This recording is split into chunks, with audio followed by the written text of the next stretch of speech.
Tricom, most trusted and reputed brand in agrochemicals. నమస్తే, నేలతల్లి కార్యక్రమానికి స్వాగతం.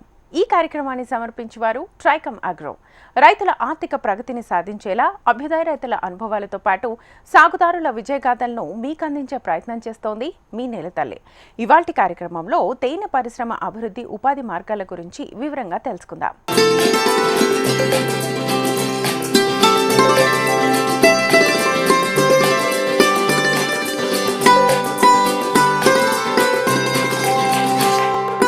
మానవాళికి వ్యవసాయానికి మేలు చేసే కీటకాలలో అతి ముఖ్యమైనది తేనెటీగలు.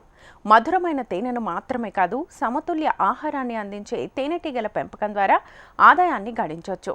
తక్కువ పెట్టుబడితో మెరుగైన లాభాలు ఆర్జించే అవకాశం ఉండడంతో చదువుకున్న యువకులు, నిరుద్యోగులు తేనెటీగల పరిశ్రమ వైపు దృష్టిని సారిస్తున్నారు.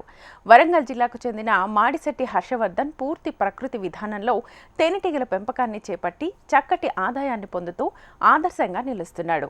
ఎపికల్చర్లో ఫస్ట్ మేము ఏం చేసాం, ట్రైనింగ్ తీసుకున్నాం. ట్రైనింగ్తో 2 బాక్సులతో స్టార్ట్ చేసాం. అప్పుడు కొంచెం బాగానే ఉంది. ఇంకొంచెం క్వాంటిటీస్లో రావాలంటే 10 బాక్సులకి మళ్ళీ 10 బాక్సులు తెచ్చుకున్నాం. మొత్తం 12 బాక్సులు అయిపోయాయి. అప్పుడు హనీ రావడం స్టార్ట్ అయింది. వేరే ఫ్రెండ్స్, ఫ్యామిలీ వాళ్ళు అడగడం స్టార్ట్ చేశారు. సో అప్పుడు మాకు ఒక ఆలోచన వచ్చింది, ఏదో ఎందుకు ఇది బాగుంది, డిఫరెంట్గా ఉంది, అండ్ మనం స్వచ్ఛమైన తేనె తిన్న వాళ్ళం అవుతాం. అండ్ మోర్ ఓవర్ ఇది హనీ అనేది మెడిసినల్గా ఆయుర్వేదిక్లో చాలా వాడతారు. అట్లా ఎంతోమందికి స్వచ్ఛమైన తేనె అనేది దొరకడం లేదు. సో మేమేం చేస్తాం, సో ఇట్లా మనకి ఒక స్టార్టప్ లా ఉంటుంది అండ్ నేచర్కి హెల్ప్ చేసిన వాళ్ళం అవుతాం. ఈ ఎపికల్చర్తో ఓన్లీ మనం అనేది కాదు, మనతో మన తేనె తినే వాళ్ళందరూ లాభపడతారు. ప్లస్ అందరికన్నా ఎక్కువ రైతులు. తేనెటీగల వల్ల ఈ పాలినేషన్ వల్ల ఎంతో ఈల్డ్ అనేది పెరుగుద్ది. ఇప్పుడు మనకి ఫర్ ఎగ్జాంపుల్ ఒక 100 కిలోలు వస్తుంది అనుకోండి, అది 120, 130 కిలోలు అట్లా ఒక్కొక్క క్రాప్కి ఒక్కొక్క రేషియోలో పెరుగుతుంది. ఇప్పుడు సన్ఫ్లవర్కి చూసుకున్నట్లయితే 38,000% దిగుబడి అనేది పెరుగుతుందని సైంటిస్టులు చెప్పారు.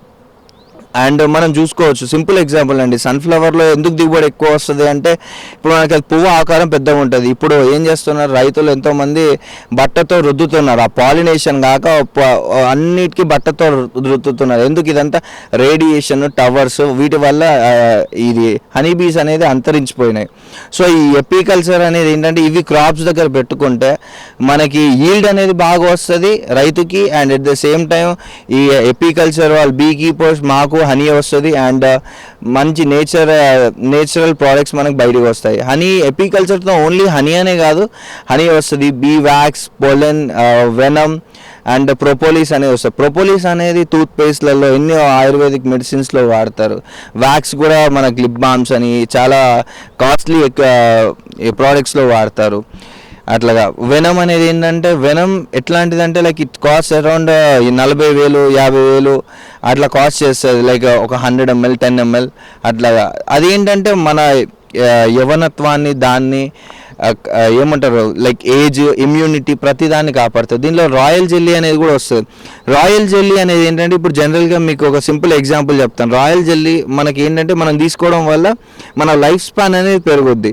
లైఫ్ స్పాన్ ఎలా పెరుగుద్ది అంటే, సింపుల్ ఎగ్జాంపుల్, ఇప్పుడు హనీ బీ లైఫ్ వచ్చేసి మామూలుగా ఒక బీస్ది 64 days ఉంటుంది. అదే క్వీన్ బీది వచ్చేసి 3 years ఉంటుంది. ద ఓన్లీ కాజ్ ఏంటంటే, క్వీన్ బీకి రాయల్ జెల్లీ అనేది ఫీడ్ ఇస్తాయి వర్కర్ బీస్. ఆ రాయల్ జెల్లీ అనేది తీసుకోవడం వల్ల ఆ క్వీన్ బీ అనేది 2 to 3 years దాని లైఫ్ స్పాన్ అనేది ఇంక్రీజ్ అవుద్ది. చిన్న తేనెటీగది దాని లైఫ్ స్పాన్ పెంచినప్పుడు వెనకట రాజులట ఈ రాయల్ జెల్లీని తీసుకునే వాళ్ళట. రాయల్ జెల్లీ అంటే ఏంటంటే, ఇప్పుడు మనకి లార్వా ప్యూపా అయినాక మనకి లార్వా ప్యూపాని తీసేస్తే కింద ఒక వైట్ సబ్స్టాన్స్ అనేది ఒకటి ఉంటుంది. దాన్ని మనం రాయల్ జెల్లీ అంటాం.